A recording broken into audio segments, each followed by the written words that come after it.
나 오프라인으로나 이 자리에서 함께 예배드리는 모든 성도님들께 충만하시기를 주님의 이름으로 축원합니다. 어느덧 상반기가 끝나가고 하반기가 성큼 눈앞에 다가오고 있습니다. 대구라서 더 더운지 심리적인 이유인지 모르겠지만 많이 더워진 것 같습니다. 무더운 여름 중에도 항상 평강하셔서 건강하시고 늘 예배자로 서실 수 있으시길 또한 주님의 이름으로 축복합니다. 사람은 제 손톱 밑에 가시가 더 아픈 법이다라는 말이 있습니다. 인간은 죄로 인해 자기 중심적인 존재가 되었기 때문에 남의 고통이 아무리 커도 자신의 고통이 임박해 있다면, 자신에게 이미 고통이 있다면 그 고통이 더 아프고 힘들다는 뜻일 것이죠. 그래서 감당 못할 고통과 괴로움이 임하면 주변의 위로가 별 소용없을 때가 많습니다. 왜냐하면 그들은 모른다고 생각하기 때문이죠. 그럴 때 그들의 마음을 열어주는 것은 보통 공감이 되는 순간입니다. 나와 비슷하거나 혹은 더 큰 아픔을 느꼈다라고 느껴지는 그런 아픔을 겪은 자가 자신의 아픔을 오픈하며 다가올 때, 혹은 그런 아픔을 전해 들을 때 공감하며 위안을 얻는 것이죠. 이런 것은 신앙인도 사실 크게 다르지 않습니다. 하나님을 뵙고 믿음을 결단하고 신앙의 여정을 갈 때 우리는 종종 고통으로 괴로워합니다. 그럴 때 우리를 더 괴롭고 고통스럽게 하는 것은 내가 전능하신 하나님 아버지를 안다는 것이죠. 내가 이렇게 괴로워하는 게 바람직하지 않은 줄도 알고 내가 하나님을 신뢰하지 못하는 것임도 압니다. 내가 이 고통이 원망이 되면 안 되는 줄도 아는데 하나님께서 선하신 분이시고 합력하여 선을 이루시는 분인 줄도 아는데 그런 것들을 몰라서가 아니라 알면서도 고통에 괴롭고 원망이 나오는 것이죠. 그리고 그 원망이 나오는 자신의 마음과 또 입술을 보며 또 상처를 받고 고통스러워하는 것이죠. 그럴 때 우리에게 위로가 되는 것은 그러면 안 된다라는 교훈보다는 많은 경우 앞서 고난을 당한 우리 형제 자매들의 공감되는 이야기인 경우가 많은 것이죠. 몇 년 전 많은 성도들에게 위로와 격려가 되었던 그들도 우리처럼 괴로워했다라는 책에 보면 많은 사람들이 전능하신 하나님을 모시면 삶의 문제들이 그때부터 해결될 것이라고 기대하지만 대부분의 경우는 그렇지 않고 오히려 문제의 시작이 되는 경우가 많다라고 기록합니다. 그리고 믿음의 영웅들이라 불리는 이들 역시도 그런 경험들을 했다라는 것을 적고 있는 것이죠. 그러면서 그런 많은 믿음의 영웅이라 불리는 여러 성경 인물들, 그리고 선지자와 사도들, 그들의 일평생 어떤 고난과 고통으로 괴로워했는지, 그리고 어떻게 그들은 절규했는지, 그런 것들에 대해서 담담한, 그리고 또 때로는 그들의 담담한 고백을 보여주고 있는 것이죠. 그러고 보니까 그들의 화려한 신앙의 영웅들이라 불렸던, 생각했던 그런 믿음의 인물들, 성경의 인물들의 그런 화려한 영웅담, 혹은 그들의 신앙적인 영웅적인 분투, 그리고 하나님께 받은 놀라운 복들, 그런 것들은 참 잘 기억이 나고 부럽기도 하고 본받고 싶어 했지만 그들이 고통을 받았던 세월들은 잘 주목하지 않았던 것 같다는 생각을 했었습니다. 실제 바울은 빌립보 교회에 보내는 편지에 이런 고백을 하죠. 나는 비천에 처할 줄도 알고 풍부에 처할 줄도 알아 모든 일 곧 배부름과 배고픔과 풍부와 궁핍에도 처할 줄 아는 일체의 비결을 배웠노라. 내게 능력 주시는 자 안에서 내가 모든 것을 할 수 있느니라. 아멘. 사도 바울은 신약에서 가장 이름나 있고 그의 가장 많은 저수를 남겼으며 우리 교회에 큰 지대한 영향을 미친 위대한 사도입니다. 신앙이 없는 학자들도 바울의 업적에 대해서는 모두가 인정하는 것이죠. 오늘날 바울이 예수 그리스도를 향한 확고한 믿음을 가지지 않았다면 어쩌면 현대 교회는 바울 교회라고 불렸을 수도 있다는 말이 있을 정도로 바울은 충성하였고 많은 수고와 헌신을 하였던 것이죠. 그렇기 때문에 바울은 능력의 사도이고 그의 영웅적인 헌신은 많은 이들에게 귀감이 되었습니다. 그러나 그는 자신의 처지가 결코 쉽지 않았고 자신 또한 매우 비천해지기도 또한 굶주릴 때도 있었고 궁핍할 때도 있었다라고 고백하는 것이죠. 그럼에도 자신이 그 모든 상황을 지나갈 수 있는 능력을 주시는 분, 즉 하나님으로부터 받았기 때문에 감당할 수 있었다라는 고백을 하고 있습니다. 바울이 바울 될 수 있었던 것은 자신이 결단이 대단하여서, 의지가 대단하여서, 혹은 지식과 혹은 체력, 여러 가지 면에서 탁월한 능력이 있어서가 아니라 오직 능력 주시는 자 안에서 할 수 있었고 앞으로도 할 수 있다라는 고백인 것이죠. 간절히 바라기는 오늘 이 자리에 있는 저와 여러분 우리 모두도 바울과 같이 능력 주시는 자 안에서 모든 것을 해왔고 앞으로도 감당할 수 있다라고 고백할 수 있는 믿음이 있으시기를 주님의 이름으로 축원합니다. 그렇죠. 우리는 능력 있으신 하나님께 능력을 받아 사용하는 그리스도인입니다. 그래서 믿음의 삶의 비결은 하나님께서 그의 백성들에게 허락하신 능력을 얼마나 잘 가져와서 사용하느냐에 있는 것이죠. 그리고 이것이 믿음의 크기라고 합니다.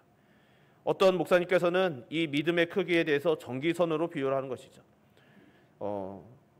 아무리 대단한 전기가 풍부하여도 그 전기를 가져오고 연결하기 위한 전선이 충분히 두껍지 않으면 그 전기를 충분히 끌어올 수 없다는 것입니다.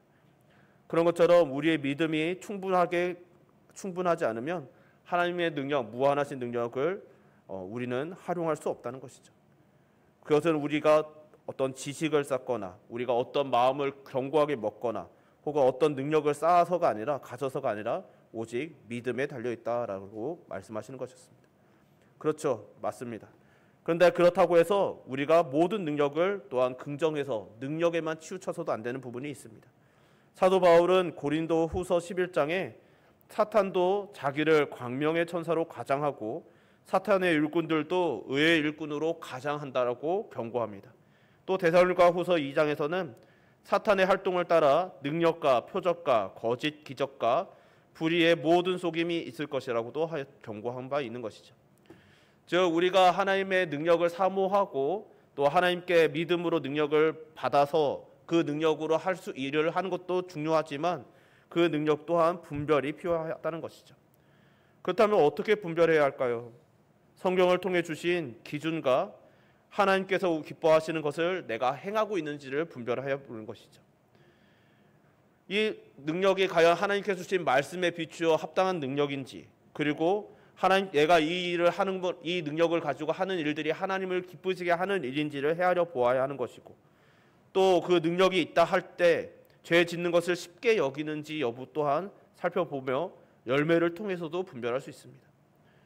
우리가 어느 한 가지 방법을 통해서가 아니라 우리에게 주신 말씀과 또 그런 지혜들을 통하여서 열매를 통하여서 또 우리의 마음의 상태를 가지고 우리들이 여러 가지를 통하여서 종합적으로 분별할 수 있는 것이죠. 그리고 하나님의 은혜에 의한 능력이 아니라면 많은 경우 자신이 능력 있는 척하는 경우도 많이 있는 것이죠. 바라기는 오늘 말씀을 통하여서 또한 우리 모두가 분별과 자유의 지혜를 얻을 수 있기를 또한 주님의 이름으로 축원합니다. 먼저 7절 말씀을 보면 우리가 이 보배를 질그릇에 가졌으니 이는 심히 큰 능력은 하나님께 있고 우리에게 있지 아니함을 알게 하려 함이라라고 말씀합니다. 우리는 삶의 능력의 본질 혹은 그 출처를 바로 알아야 한다라는 것이죠. 사실 이것을 바로 알지 못해서 사람들은 교만해지고 넘어집니다. 물론 그 능력이 하나님께로 왔다 할지라도 말인 것이죠. 바울은 로마서 14장에 남의 하인을 비판하는 너는 누구냐? 그가 서 있는 것이나 넘어지는 것이 자기 주인에게 있음에 그가 세움을 받으리니 이는 그를 세우시는 권능이 주께 있음이라라고 말합니다. 그래서 주님의 사람들, 주님의 일을 하는 사람들은 넘어짐이나 세움이 자신이 아니라 하나님께서 하는 것이라고 증언하면서 그렇기 때문에 그런즉 선줄 생각하는 자는 넘어질까 조심하라고 교만을 경계하라고 말씀하시는 거죠. 우리가 능력을 받아서 하나님께 많은 능력, 무한한 능력을 받았습니다. 때로는 능력을 받아서 지금까지 살아왔고 생각보다 많은 일들을 감당하며 지금까지 온 것이죠. 근데 돌아보며 그 일이 내가 했다라고 착각하게 되는 순간들이 있는 것이죠. 하나님께서 하셨다라고 이름을 말하지만 하나님께서 나에게 주신 능력으로 내가 했다라고 생각하게 되는 경우가 있습니다. 그럴 때 교만이 들어오는 것이죠.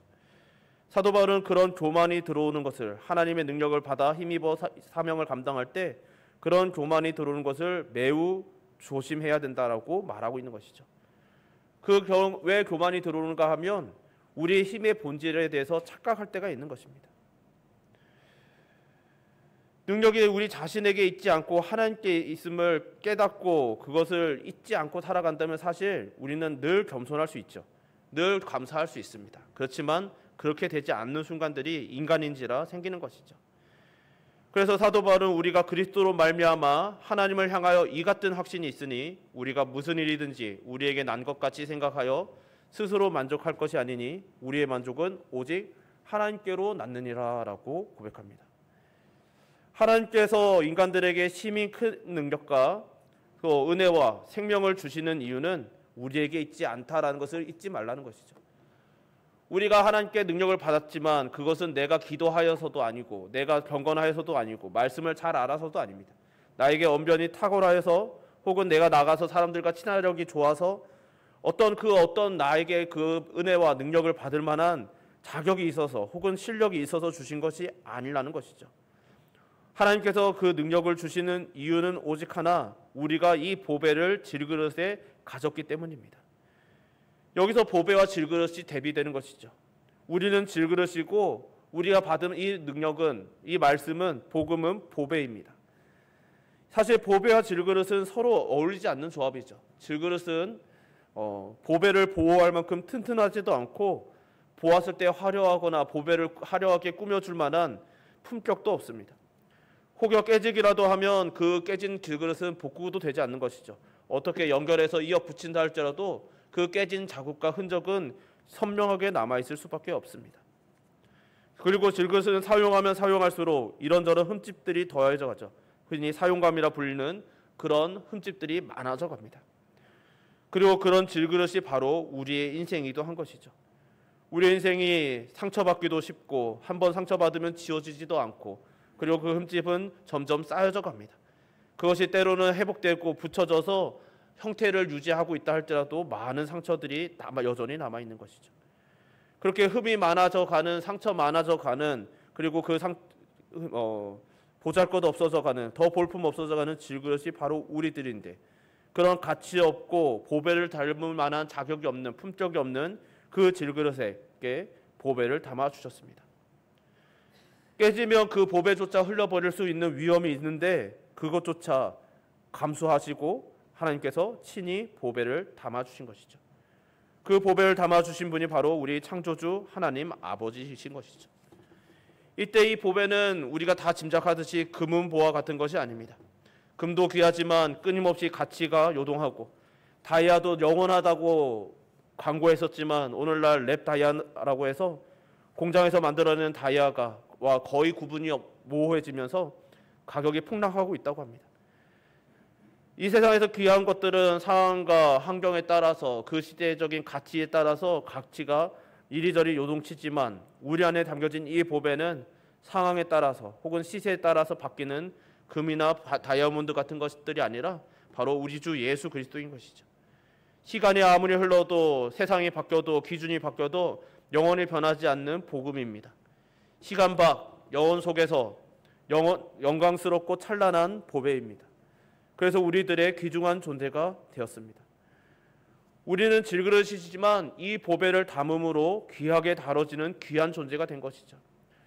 이것을 깨닫고 살아가면 복이 있습니다. 우리에게 귀한 보배가 담겨 있기 때문에 우리가 귀하게 여겨짐을 받는 것이지 우리 자체가 귀한 것이 아닌 것이죠.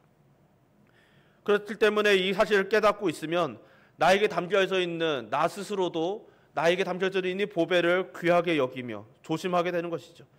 내가 이 귀한 것을 담고 있지, 이것을 흘리면 안 되지, 정말 교만하면 안 되지, 이런 자세를 바울은 로마서 11장에서 가지와 뿌리에 빗대어 교훈한 바 있는 것이죠. 그 가지들을 향하여 자랑하지 말라. 자랑할지라도 내가 뿌리를 보존하는 것이 아니요 뿌리가 너를 보존하는 것이니라. 아멘. 내가 하나님의 자녀라면 하나님의 능력, 성품, 열망이 나에게 있다면 그것은 나 자신이 아니라 우리가 가진 보배, 즉 그리스도를 모시고 있기 때문임을 기억하며 겸손하게 나아가는 저와 여러분 되시기를 주님의 이름으로 축원합니다. 주님께서는 자신의 연약함을 알고 주님을 의지하는 자에게 힘을 주시는 분이시죠. 오직 여호와를 앙망하는 자는 새 힘을 얻되 피곤할 때 무능할 때 능력을 주십니다. 우리가 나는 힘 있고 능력이 있어서 하나님의 도움이 없어도 감당할 수 있어요라고 말할 때 주시는 분이 아니신 것이죠. 때로는 그럴 때는 너희가 깨달아야 된다라고 말씀하시며 기다리시는 것이죠. 우리가 넘어질 때까지, 우리가 하나님의 도움이 필요하다고 하나님 도와주세요, 내 손 잡아주세요, 일으켜주세요 할 때까지 하나님께서는 기다리기도 하시는 것이죠. 우리가 두렵고 놀랄 때 또 굳세게 해주시는 분이십니다. 우리가 도움이 필요할 때는 도움의 손길로 붙잡아 주시는 분이십니다. 그리고 우리는 이 보배를 가짐으로 승리하는 자가 되는 것이죠. 우리 8절과 9절 말씀 우리 한번 합독해 볼까요? 8절과 9절입니다. 합독합시다. 우리가 사방으로 우겨쌈을 당하여도 쌓이지 아니하며 답답한 일을 당하여도 낙심하지 아니하며 박해를 받아도 버림바 되지 아니하며 거꾸로 엎드림을 당하여도 망하지 아니하고. 아멘. 그렇다고 우리의 존재가 처음부터 질그릇 같은 존재는 아니었습니다. 우리는 하나님께서 처음 창조하셨을 때를 몇 주 전에 배웠죠. 여호와 하나님께서 땅을 흙으로 사람을 지으시고 생기를 그 코에 넣으심으로 사람은 생명이 되었습니다. 그리고 하나님께서는 그 사람을 지으신 후에 하나님이 지으신 그 모든 것을 보시기에 참 좋았더라고 말씀하시죠. 이것을 우리는 그냥 문자로 보고 그냥 번역된 담담한 문체를 보니까 그러하지만 그 원어상의 의미는 하나님께서 그 우리 인간의 창조된 존재를 보며 심히 매우 감격하며 기뻐하시며 뛸 듯이 좋아하셨다라는 것입니다. 하나님께서는 우리를 만드셨을 때 처음부터 귀한 존재로 만드셨습니다. 그러나 우리가 말씀을 버리고 범죄함으로 영이 죽은 상태가 되어 육으로 변한 사람같이 되어 질그릇 같은 존재가 되어버린 것이죠. 우리가 처음 하나님께서는 귀하게 창조하셨지만 우리의 죄로 인하여 우리는 질그릇이 되어버린 것입니다. 그리고 그 여파로 한 번 죽는 것은 사람에게 정해진 것이 되었고 예수 그리스도의 십자가의 은혜로 회복되었어도 영광의 몸을 입기 전까지는 어쩔 수 없이 질그릇일 수밖에 없는 존재가 된 것입니다. 그럼에도 우리가 생명의 보배이신 예수 그리스도를 모시고 있는 까닭에 사방으로 우겨쌈을 당하여도 쌓이지 않는 엄청난 능력을 누리게 된 것이죠. 또 답답한 일을 당하여도 더욱 주님을 견고하게 붙들 수 있게 되었습니다. 언제나 우리는 예수 그리스도께서 머리를 찢겨 놓으신 이미 이기신, 즉 이미 패배한 사탄과 싸워 이기셨기 때문인 것이죠. 하나님께서 이미 사탄과 싸워 이기셨습니다. 그래서 세상 권세와 싸워 승리하셨습니다. 그래서 우리는 이미 패배가 확정된 존재들과 싸우고 있는 중인 것이죠. 이것을 많은 신학자들은 2차 세계대전의 노르망디 상륙작전에서 많은 영감을 얻었습니다. 그래서 그거에 비유하곤 하였죠. 노르망디 상륙작전으로 나치 독일의 패망은 이미 확정되었던 것이라는 것이죠. 이미 그 나치 독일은 패배했고 더 이상 승리할 가능성이 존재하지 않았지만 마지막 숨이 베를린이 점령되는 그날까지 싸움은 계속되었듯이 우리 주 예수 그리스도께서 십자가에서 죽으시고 다시 사셨을 때 사탄의 머리를 이미 짓밟으심으로 승리하셨고 더 이상 사탄의 승리는 존재할 수 없고 우리에겐 승리만이 존재하지만 그 순간까지 최후의 그 날까지 여호와의 존전 앞에 함께 서는 그날까지 우리 앞에는 영적인 전투가 여전히 남아있다는 것이죠. 그 이 사역은 시간을 초월한 영원의 사역이기 때문에 과거 한순간의 사건이 아니라 언제나 능력의 주님 안에 거함으로 어떤 상황에서도 끝나지 않는 생명을 누릴 수 있게 되는 것입니다. 주님께서는 연약한 우리를 보고 격려해 주시죠. 요한복음 15장에 내 안에 거하라 나도 너희 안에 거하리라. 가지가 포도나무에 붙어있지 아니하면 절로 가시를 맺을 수 없음같이 너희도 내 안에 있지 아니하면 그러하리라. 나는 포도나무요 너희는 가지니 저가 내 안에 내가 저 안에 있으면 이 사람은 과실을 많이 맺나니 나를 떠나서는 너희가 아무것도 할 수 없음이라. 너희가 내 안에 거하고 내 말이 너희 안에 거하면 무엇이든지 원하는 대로 구하라. 그리하면 이루리라 라고 말씀하십니다. 이 약속이 보배를 다 가진 질그릇 같은 우리에게 주신 주님의 약속인 것이죠.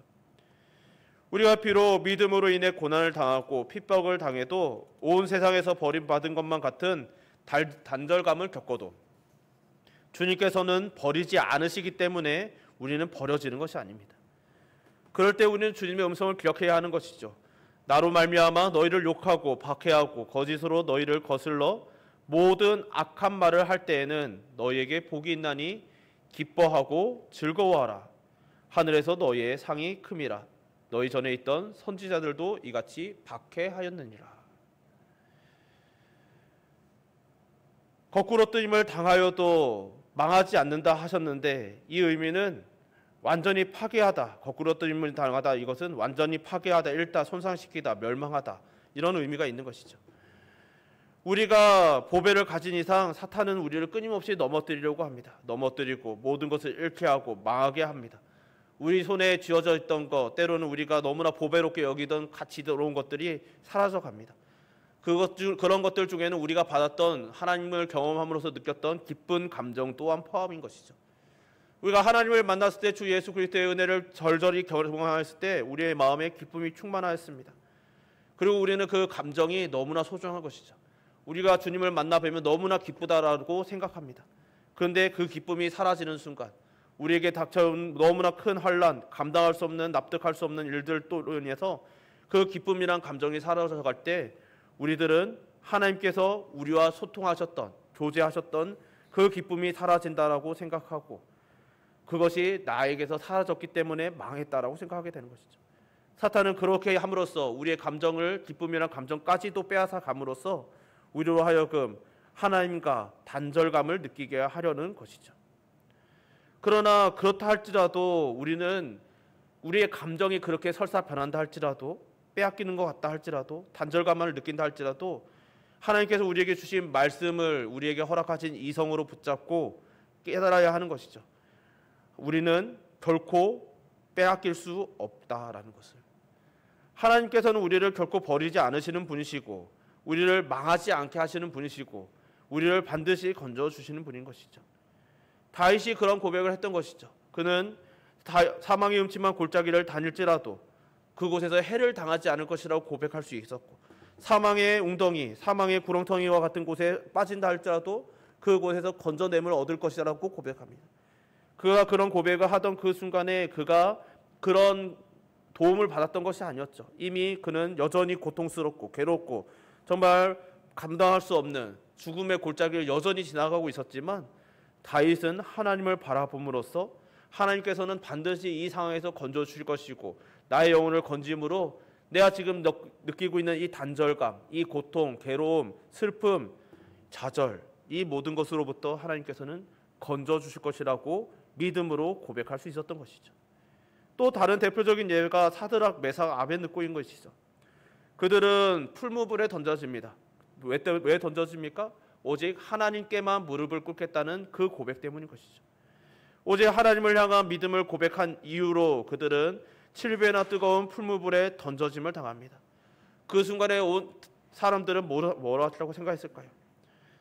하나님께서 그들을 보호해 주지도 못하시고 풀무불에 던져주는 것을 처음부터 막아주셨어야 되지 않느냐라고 생각했겠지만, 심지어 그들 던져지는 그들 또한 하나님께서 건져주시면 좋겠다라는 생각을 했었겠지만, 그러나 그들은 끝까지 설사 그렇지 않다 할지라도, 건져주지 않는다 할지라도 우리는 믿음을 버릴 수 없다라고 고백합니다. 그리고 하나님께서는 과연 그들의 믿음에 응답하셔서 그들을 건져주심으로 그들이 하나님의 참 사람임을 인정해 주셨죠. 우리에게 필요한 것은 그런 기적 같은 일들은 물론 아닙니다. 다만 이런 것들을 통해서 우리가 교훈을 얻어야 하는 것이죠. 하나님께서는 능력이 있으신 분이시고, 하나님께서는 온 세상에 우리가 버림을 받는 것 같고 우겨쌈을 당하는 것 같고 망하게 된 것 같아도 우리를 망하게 내버려 두지 않으시는 분이심을 깨달아야 하는 것이죠. 우리 10절 말씀 우리 한번 합독해 볼까요? 10절입니다. 우리가 항상 예수의 죽음을 몸에 짊어짐은 예수의 생명이 또한 우리 몸에 나타나게 하려 함이라. 아멘. 10절 말씀은 우리가 짊어져야 하는 것이 무엇인지를 분명히 알려주는 것이죠. 예수의 죽음을 짊어져야 한다는 것이죠. 우리는 예수 그리스도께서 우리에게 주신 생명을 우리의 품에 간직하기를 소망합니다. 그래서 하나님께서, 예수님께서 우리에게 주신 그 생명의 기쁨을 누리기를 고대하죠. 그리고 그 생명의 기쁨이 항상 우리 안에 충만하기를 소망합니다. 그러나 그러기 위해서 역설적으로 우리는 예수님의 죽음을 짊어져야만 한다라고 이야기하는 것이죠. 죽으심을, 예수 그리스도의 그 죽으심을 짊어지면 예수님의 생명은 풍성할 것이라는 약속입니다. 이것은 세상이 이해할 수 없는, 사람의 상식으로 이해할 수 없는 것이죠. 어떻게 죽음을 짊어지고 고통을 짊어지고 괴로움을 짊어지는데 우리가 어떻게 우리의 삶이 풍성해지고 감사가 넘칠 수 있습니까? 나에게 채찍질이 가해지고 내가 정말 넘어지고 내 두 다리가 망가지고 정말 여러 가지 것들로 인해서 우리의 몸이 더 이상 이루 말할 수 없을 정도로 고통을 겪고 있는데 그것으로 인하여 더욱더 우리의 생명이 풍성할 것이다, 기쁨이 풍성할 것이다 라는 것이죠. 이런 약속은 일찍이 주님께서 육신으로 이 땅에 계실 때 주셨던 교훈인 것이죠. 누구든지 자기 목숨을 구원하고자 하면 잃을 것이요 누구든지 나와 복음을 위하여 자기 목숨을 잃으면 구원하리라. 바울은 미쁘다 이 말이여 우리가 주와 함께 죽었으면 또한 함께 살 것이요 라고 디모데와 우리에게 또한 격려한 바 있는 것이죠. 그렇다면 우리가 어떻게 예수님의 죽음을 우리의 몸에 짊어질 수 있습니까? 예수님의 죽음을 몸에 짊어진다 함은 우리가 다 이미 수도 없이 들어서 아는 바이죠. 주님의 십자가를 나도 진다는 것입니다. 그것도 항상 짊어져야 하는 것이죠. 우리가 매주일 이 자리에 나와서 함께 예배드리며 말씀에 비추어서 우리의 삶을 회복시키고 또 하나님의 그 영광스러우심을 바라보며 되어야 하는 이유 중에 하나는 우리가 그냥 우리의 마음에 기쁨이 넘치고 우리가 삶에 충만하고 무언가 풍성함을 누리기 위해서가 아닌 것이죠. 예수님의 그 죽으심을, 십자가를 항상 짊어질 수 있는 힘과 용기를 얻기 위해서입니다. 주님의 희생은 세상 속에서 항상 그 십자가를 지시기 위해서였습니다. 예수님께서 이 땅에 그 성육신 하심으로 정말 죄인의 몸을 입고 오시고 이 땅에서 육신이라는 제한된 환경 속에서 살아가시고 정말 시간 밖에서 정말 영원 속에서 존재하시던 분이 시간이라는 한계 속에 들어오셨을 때 그것은 매우 답답하고 고통스럽고 희생하셔야 하는 것이었죠. 그러나 그 모든 희생은 십자가를 짊어지시기 위해 태초 전부터 영원부터 작정하셨던 것이었습니다. 그래서 그 십자가를 기꺼이 지시기에 오셨고 그 십자가를 짊어짐이 너무나 고통스러워서 십자가 상에서는 엘리 엘리 라마 사박다니 나의 아버지 어찌하여 나를 버리시나이까라고 부르짖을 수밖에 없는 좌절감, 단절감, 절망감을 느끼셨지만 그럼에도 불구하고 그것이 예수 그리스도에게 기쁨이셨다는 것이죠. 우리는 이 십자가를 져야 하는 것이죠. 우리에게 맡겨진 십자가는 바로 이런 것입니다. 우리가 십자가를 회피해서는 안 되는 것이죠. 우리가 십자가를 질 때 아버지로부터 받은 예수 그리스도의 생명, 즉 영생이 우리의 삶 속에 풍성히 나타날 줄 믿으시기를 주님의 이름으로 축원합니다. 반대로 십자가를 지지 못하고 영광만을 원한다면 그것은 주님의 영생의 능력과는 거리가 멀어지는 인생입니다. 주님의 그 영광, 그 주님의 기쁨, 영생을 복은 누리길 원하지만 십자가는 지고 싶지 않다면 역설적으로 오히려 더 멀어지는 삶을 살아가는 것이죠. 이것을 그의 사역 속에서 쉼없이 경험했던 사도 바울은 수치스럽고 꼭 해결하고만 싶었던, 그래서 해결해 주시기를 간절히 바랬던 육체의 과실을 하나님께서 고쳐주지 않으시겠다라고 말씀하실 때, 그러면서 그 육체의 과실가 오히려 너의 은혜다라고 말씀하실 때 이렇게 고백하죠. 내게 이르시기를 내 은혜가 내게 족하도다. 이는 내 능력이 약한 데서 온전하여 짐이라 하신지라. 이러므로 도리어 크게 기뻐함으로 나의 여러 약한 것들에 대하여 자랑하리니 이는 그리스도의 능력으로 내게 머물게 하려 함이라. 그러므로 내가 그리스도를 위하여 약한 것들과 능력과 궁핍과 핍박과 곤란을 기뻐하노니 이는 내가 약할 그때에 곧 강함이니라. 아멘. 우리는 능력의 근원을 확실히 알아야 합니다. 우리가 비록 예수 그리스도의 희생에 하나가 되어 그의 죽음과 부활에 동참한 자들이 되었고 그리스도 거룩한 백성 하나님의 자녀가 되었지만 능력은 우리 자신에게서 나오는 것이 아니라 우리가 쓰고도 남을 심히 큰 능력은 하나님께 있음을 인정해야만 하는 것이죠. 그리고 나는 그 능력을 받는, 그 능력을 받아서 사용되는 그 그릇 보배를 옮기는 질그릇임을 매 순간 인정하며 겸손히 엎드려야만 하는 것입니다. 우리가 연약한 질그릇임에도 어떤 극한의 비극에서도 절망하거나 낙심하거나 버림받거나 망하지 않는 이유는 오직 예수 그리스도라는 보배를 가졌기 때문입니다. 그래서 우리는 근심하는 자 같으나 항상 기뻐하고, 가난한 자 같으나 많은 사람을 부유하게 하고, 아무것도 없는 자 같으나 모든 것을 가진 자라고 고백할 수 있게 되는 겁니다. 우리가 이 세상에 사는 날 동안 항상 예수의 십자가를 짊어짐으로 예수의 생명이, 예수 그리스도의 그 생명이 우리에게 나타날 수 있다는 사실을 잊지 마시고, 십자가를 기쁘게 짊어지고 가실 수 있는, 그래서 주님으로부터 심히 큰 능력을 끊임없이 받아 강할 수 있는 그런 질그릇들 되시길, 보배로운 그릇 되시기를 주님의 이름으로 축원합니다. 우리 시간 찬양 한 곡 부르면서 우리 고백했으면 좋겠습니다. 하나님께서 우리에게 주신 그 사랑을 우리 함께 고백합시다.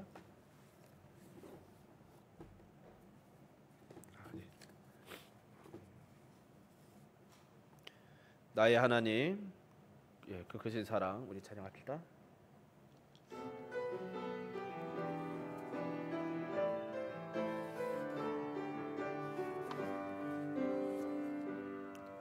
나의 하나님, 그 크신 사랑 나의 마음속에 언제나 슬픈 눈물 지을 때 나의 힘이 되시는 나의 영원하신 하나님, 나의 구원의 반석, 나의 생명의 주인, 나의 사랑의 노래, 실패하여 지칠 때 나의 위로 되시는 나의 하나님을 다시 한번 찬양합시다. 나의 하나님, 그 크신 사랑, 나의 하나님, 그 크신 사랑 나의 마음속에 언제나 슬픈 눈물 지을 때 나의 힘이 되시는 나의 영원하신 하나님, 나의 구원의 반석, 나의 생명의 주인, 나의 사랑의 노래,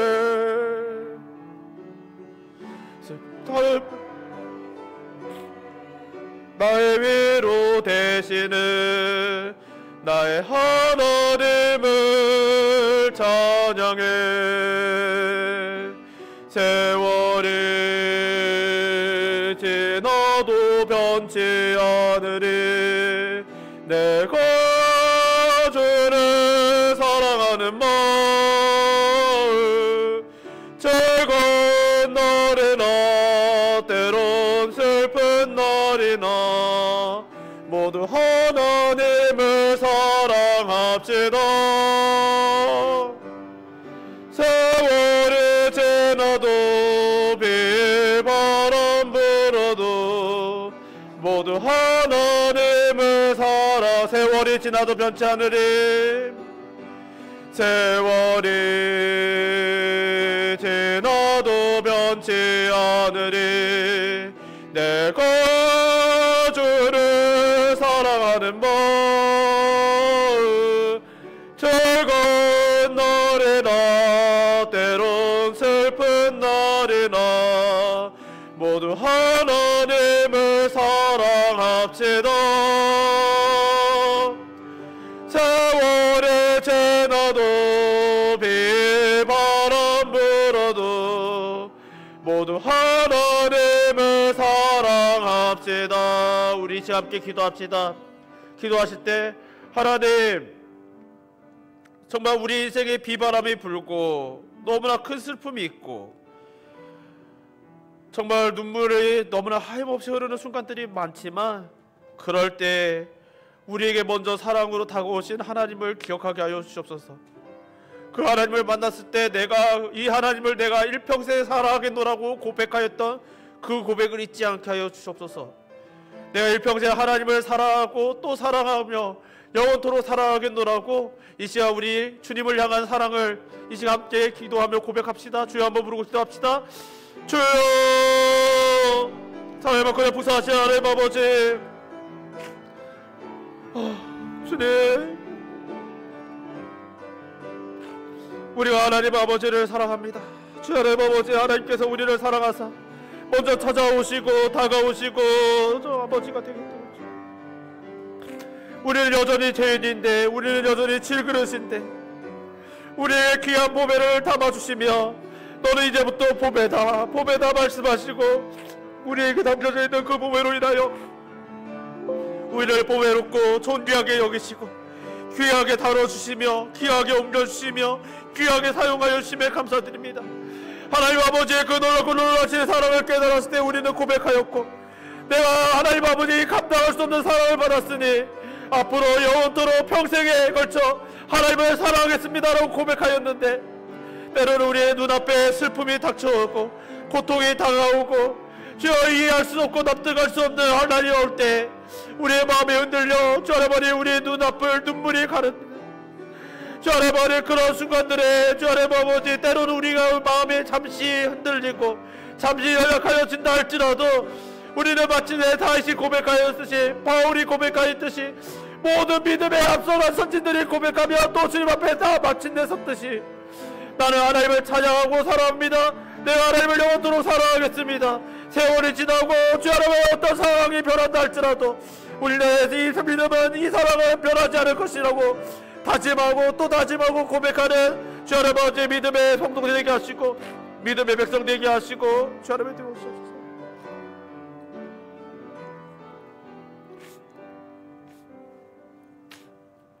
사랑이 많으신 하나님 아버지, 오늘도 이렇게 저희들 불러주셔서 주의 말씀을 함께 보게 하심을 감사드립니다.